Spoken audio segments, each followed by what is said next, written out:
Je suis en compagnie du directeur de la Caisse des Jardins de Dautré, M. Éric Fortier, qui est avec nous dans nos studios. Une première visite dans les studios des Jardins de CTRB. Très, très honoré, M. Vous en pensez quoi des studios? C'est magnifique. Je pense qu'il y a eu un gros pas en avant. Vous n'avez pas connu les anciens studios, mais maintenant, on collabore, on cohabite avec plein d'autres gens dans la start-up à Berthierville. Puis je pense que l'effet est positif. Puis l'aide des Jardins pour nous emmener ici, pour nous permettre d'aménager, a été très appréciée. On se rencontre aujourd'hui pour faire on termine une année assez particulière. Puis c'est un petit bilan qu'on voulait faire avec le directeur de la caisse locale, la caisse régionale de Dautré. Et premièrement, vous êtes arrivé dans cette année particulière-là. Vos débuts, parlez-nous un petit peu là, chez nous. Bien, en fait, j'ai eu le bonheur de commencer quelques semaines avant la COVID. Alors, on est au début de l'année 2020. On est en début février, en fait. Et je viens prendre la relève de M. Daniel Blais, qui a été le premier directeur général de la Caisse de Dautré de l'histoire de la Caisse, qui a débuté en fait sur la fusion en 2012 de 4 caisses qui composaient le territoire. Et puis, je venais prendre les rênes, en fait, d'une belle équipe de 72 employés qui desservent 31 000 membres, clients particuliers et entreprises. Donc, belle caisse en santé. Malheureusement, la COVID a frappé. Alors, ça a été, je vous dirais, une première pour tout le monde, mais incluant pour moi, d'apprendre à servir toute notre clientèle à distance, de motiver nos gens à apporter une prestation de service à la hauteur des attentes de nos membres et clients, avec des outils qu'on ne connaissait pas, qui n'existaient pas avant la pandémie pour nous. Donc, tout l'aspect du travail à distance, de télétravail, des signatures électroniques, de parler avec le Microsoft Teams, parce que nous, on a un logiciel qui est encrypté, donc qui apporte l'assurance à nos membres et clients d'être dans une totale confidentialité lorsqu'ils nous font confiance de nous partager leur information financière à distance, contrairement à d'autres logiciels qui sont beaucoup plus connus du grand public, mais malheureusement, qui pourraient avoir des experts informatiques qui pourraient venir intercepter des communications. Alors, pour nous, c'était une première, c'était, je vous dirais, très particulier parce qu'on devait motiver nos gens qu'on ne voyait plus. C'était une première pour nous autres aussi. Notre monde travaillait environ à une trentaine, 30-40% au quotidien à partir de leur maison, avec leur enfant dans la maison. Donc, tout un apprentissage pour tout le monde, plus la COVID, bien évidemment, parce qu'on a été, si vous vous souvenez bien, au début de la période de COVID, on a été la première région touchée avec la Valtrie. Et la résidence Eva, là, qui a été un drame monumental. Puis pour nous, bien, c'est notre voisin de Média, c'est la même cour que nous. Alors, je vais vous dire qu'on a commencé ça assez rapidement, la COVID. On s'est mis instantanément, nous, en relation avec la santé publique et avec les médecins du mouvement des jardins, parce qu'on était les premiers à vivre ces gens-là qui passaient dans nos bureaux, qui passaient dans notre caisse, dans notre point de service et qui le lendemain était détecté la COVID, puis que 3 jours plus tard était décédé. Je vais vous le dire, c'était un drame, puis ces gens-là étaient très connus de nos employés. Donc, beaucoup de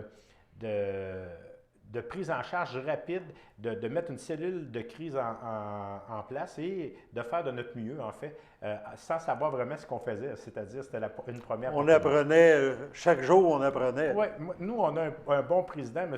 Guy Cormier, qui nous mentionnait, écoutez, en fait, là, je suis en train de vous expliquer ça de façon imagée, je suis en train de bâtir l'avion en vol avec tant bien que mal, j'y mets une pièce une fois de temps en temps, puis c'est ce que je fais de mon mieux pour pouvoir pallier à cette crise-là. Puis on peut dire que cet avion-là a décollé. L'avion a très bien décollé parce qu'en fait, quand on est arrivé en septembre, bien, premièrement, on a fait l'Assemblée des caisses pour une première de manière virtuelle. C'était une première pour l'histoire du mouvement des jardins, malgré ses 120 ans d'existence. Et puis, on a annoncé à ce moment-là à notre population, à nos membres et clients, nos 31 000 membres, qu'on donnait 1 905 000 de ristournes qu'on redonnait à à nos détenteurs de parts sociales. Et on a annoncé aussi qu'il y avait une coop en excellente santé en annonçant un budget d'opération final, un excédent d'opération de 11 millions. Bien évidemment, et c'est souvent la question qui revient de nos membres et clients, pourquoi vous ne me donnez pas l'11 millions en ristourne? C'est simple, c'est que nous, on n'est pas un organisme qui peut émettre des actions sur le marché boursier. Donc, pour pouvoir se capitaliser puis être capable de continuer à croître dans le futur, à faire croître notre coopérative, bon, on se doit d'avoir des réserves. On se doit d'avoir un bon, je vous dirais, un 15, 20, 25 de nos actifs qui doivent être compensés au niveau de nos réserves. Et c'est ce qu'on fait, puis on le fait très bien.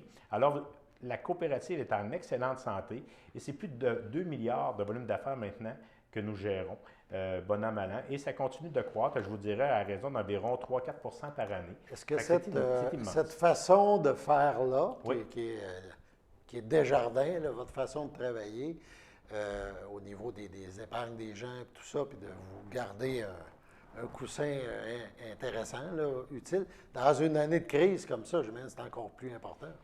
Oh oui, puis en fait, je fais juste vous relater ce que j'ai dû expliquer de manière virtuelle lors de cette Assemblée générale annuelle-là. On doit toujours s'assurer d'avoir environ 4 années en avant de nous de ristourne du montant qu'on a versé cette année. Alors, on l'est.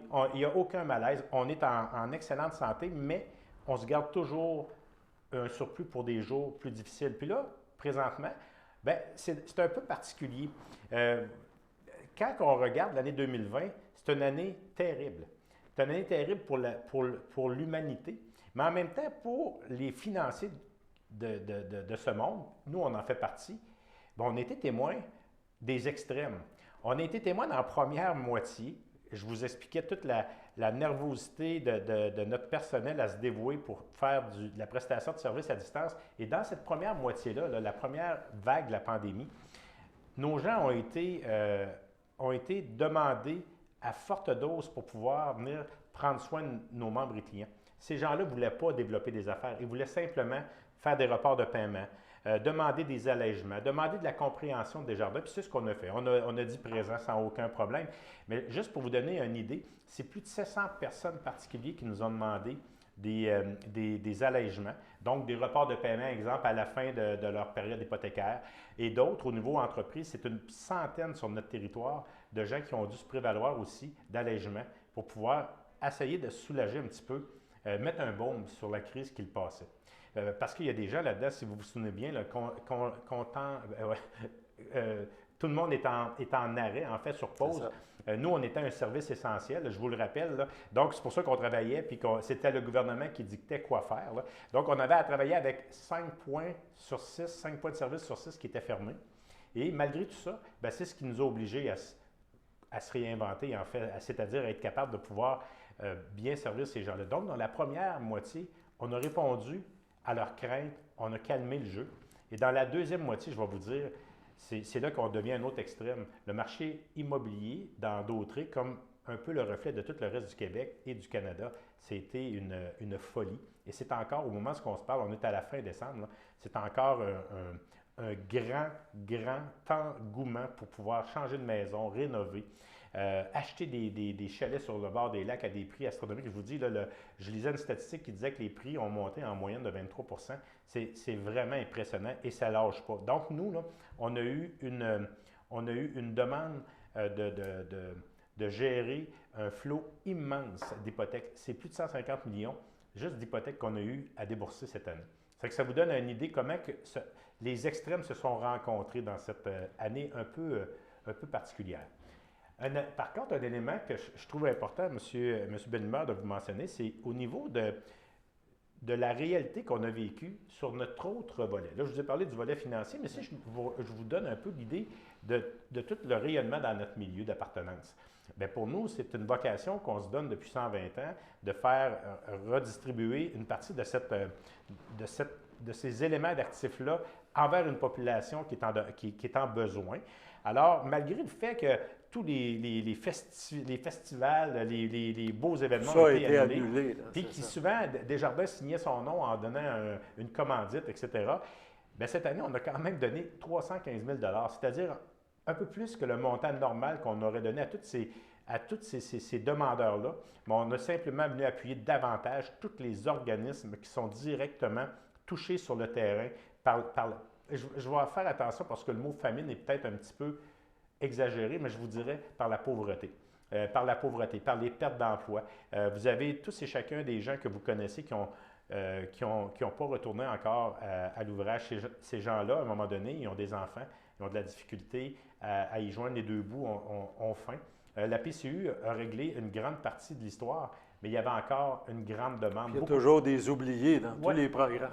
Puis nous autres, on a simplement dit non, non, non, on n'abandonnera pas nos populations. Ça fait qu'on a distribué, là, au moment où je vous parle, c'est 315 000 c'est au-delà des budgets habituels qu'on verse normalement sur une année de financement.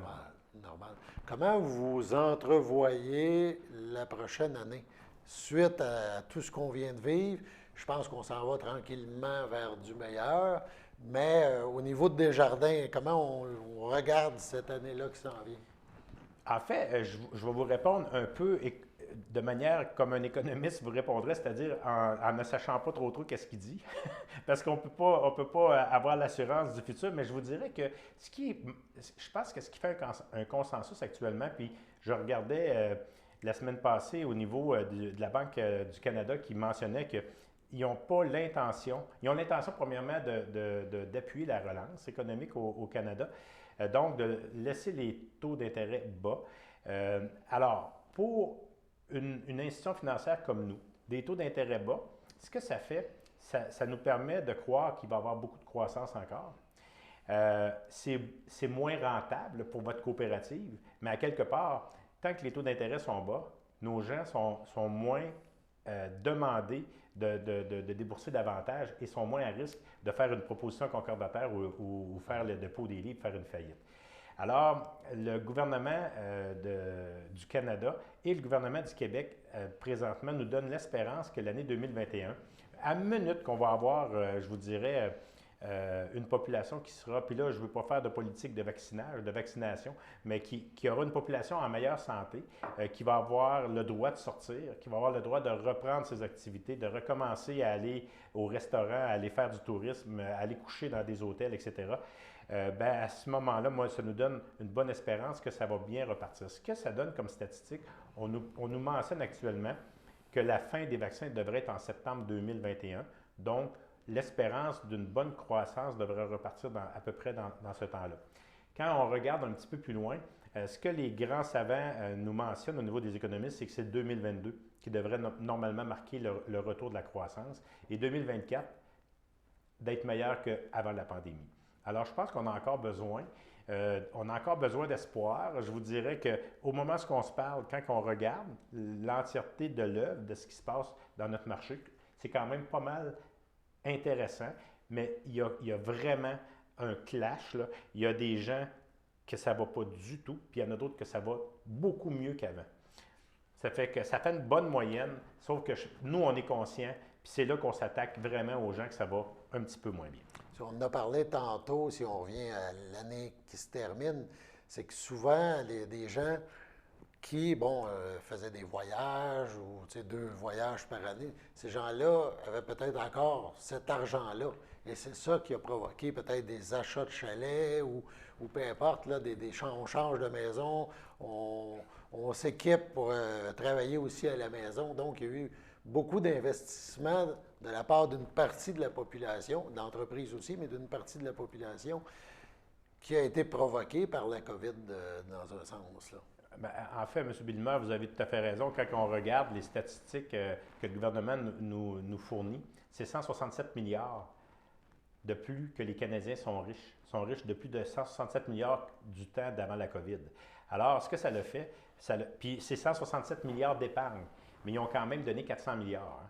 Alors, la différence entre le 167 et le 400, je vais vous dire, c'est aller dans le marché immobilier, c'est aller dans les rénaux, c'est aller aussi dans tout ce qui est les véhicules récréatifs, les bateaux, les motoneiges présentement, là, c'est une folie. Ça a été une folie, les vélos, tous les loisirs qui pouvaient permettre de faire oublier le fait qu'on ne pouvait plus traverser la frontière ou aller à nos vacances estivales, exemple à Disney World, par exemple, bien, ça l'a fait vraiment, ça a créé vraiment de l'engouement pour repartir l'économie. D'ailleurs, vous voyez, c'était annoncé tout récemment, M. Louis Garneau, son plan de relance est accepté parce que je pense que je pense qu'il a connu des excellents mois.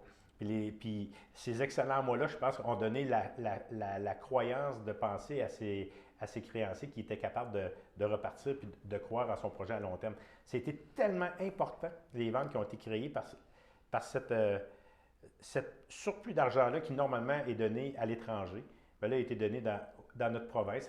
On peut au moins, s'il y a un petit peu de baume sur notre grande plaie, bien, c'est un petit peu ça. On a au moins été capable d'aller chercher une part de notre économie qu'on n'aurait jamais pu aller chercher normalement. Qui aurait été souvent ailleurs dans le monde, Oui, cet argent-là. Absolument. Comment vous voyez Dautrey aujourd'hui, là, au lendemain de cette crise-là, le potentiel de Dautrey, où vos caisses sont situées, puis tout ça? Bon, j'ai souvent travaillé plusieurs projets, même qui débordaient la région dans différents organismes, Chambre de commerce ou Musée Gilles Villeneuve, ou des choses comme ça. Vous le voyez comment, ce potentiel-là pour Dautrey? On a été peut-être un petit peu freiné, mais je pense qu'il y a encore beaucoup de place pour le développement ici. Oui, en fait, là, du petit peu, hein, parce que vous savez que j'arrive à mon 10e mois de présence sur le territoire, mais j'ai eu le bonheur de rencontrer des promoteurs immobiliers, des gens qui développent et qui ont des projets plein la tête. Donc, je peux juste vous rassurer, M. Bellumeur, si je fais deux grands secteurs, mettons le secteur de Lavaltrie puis le secteur de Berthier, là, le secteur de Lavaltrie a la poussée énorme de la ville d'Ortoir. On a vraiment été chercher notre part de Lyon par l'extension de Répentigny, l'Assomption. C'est rendu chez nous. C'est rendu vraiment au niveau de Lavaltrie. Et au niveau de Berthier, il a pris aussi sa part du gâteau. Et je peux vous dire une chose, moi je connais des promoteurs actuellement qui ont des beaux projets et il leur reste juste à peser sur le bouton. Alors, moi, je suis très optimiste. Et pour avoir vu ces créateurs-là de richesse dans le futur, je ne suis pas inquiet, puis je vous dirais même que je suis même très honoré de pouvoir participer à cette croissance économique future-là, mais on est en bonne position. Puis moi, je vois deux éléments hyper importants. On a un fleuve, puis on a une autoroute. Ce n'est pas donné à tout le monde. Faites juste penser, exemple, à Drummondville, qui est le moteur économique au Québec. C'est extraordinaire, mais pensez-y, il y a une 20 seulement, il n'y a pas de fleuve, ils n'ont pas de port de mer, il n'y a pas de voie maritime. Donc, on est chanceux, on est vraiment chanceux. On a tout pour pouvoir rayonner, mais je pense que tout est en place. En plus, on a des gens au niveau des élus municipaux qui croient à ces promoteurs-là. Donc, j'ai l'impression qu'on va aller chercher une bonne part de notre gâteau dans les prochaines années. On s'en va vers du positif. Oui, absolument. Absolument. C'est déjà très positif d'ailleurs. Ouais. Oui. Ça fait un petit peu le tour Ouais. de cette année particulière. Avec Je voudrais terminer un petit élément moi, que je trouve important. Je vous ai beaucoup parlé qu'on a dû s'adapter, qu'on a trouvé des manières de pouvoir rendre nos clients satisfaits. Puis les sondages me le mentionnent là, énormément. Ces gens-là ont que de bons commentaires sur mes employés. Donc, moi, je prendrais juste une petite minute pour dire comment je suis content, comment je suis fier d'avoir pu intégrer la belle équipe des 72 employés de la Caisse de Dautrey. Ces gens-là, là, c'est des gens passionnés. Je l'ai vu. Puis je l'ai vu particulièrement dans la première moitié où ils ont dû renoncer à ce que ça fait des années et des années qu'ils sont habitudes de travail. C'est-à-dire qu'il faut qu'ils livrent des objectifs, ces gens-là. Là, on a tout laissé ça de côté, puis on a commencé à travailler vraiment pour pouvoir répondre à la demande immédiate des membres et clients qui avaient besoin d'aide. Ces gens-là se sont retroussés les manches. Vous auriez dû voir ça dans nos caisses, c'était merveilleux. C'était la réceptionniste, c'était la personne à l'accueil, c'était l'aide administrative, c'était n'importe qui venait donner un coup de main pour pouvoir répondre à l'immensité de la demande, parce que tout le monde a demandé les rapports de paiement en même temps, imaginez-vous. On avait seulement un conseiller, par exemple, un conseiller qui sert 500 clients, qui l'appelle, il y en a, mettons, 200 qui l'appellent en même temps. C'est trop lourd pour un être humain. Donc, ça s'est créé de façon naturelle, ces équipes-là. J'ai trouvé ça vraiment, vraiment beau. Alors, chapeau la gang, merci beaucoup. Vous avez fait un excellent travail. Ben, je pense que c'est des bons points. On va chercher le positif dans une année comme ça. Oui. On vient d'en parler, il y a eu plein de beaux exemples. Je pense que la prochaine année, ben, ça va être différent. C'est sûr que ça va être différent. On va se le souhaiter. espère que ça soit encore en croissance pour la MRC de Daudraye, là, pour le coin de la caisse Desjardins de Daudraye. On vous remercie d'être passé à nos studios Desjardins. Merci de nous avoir invités, M. Bellemare. C'est très gentil. Au plaisir. Merci bien.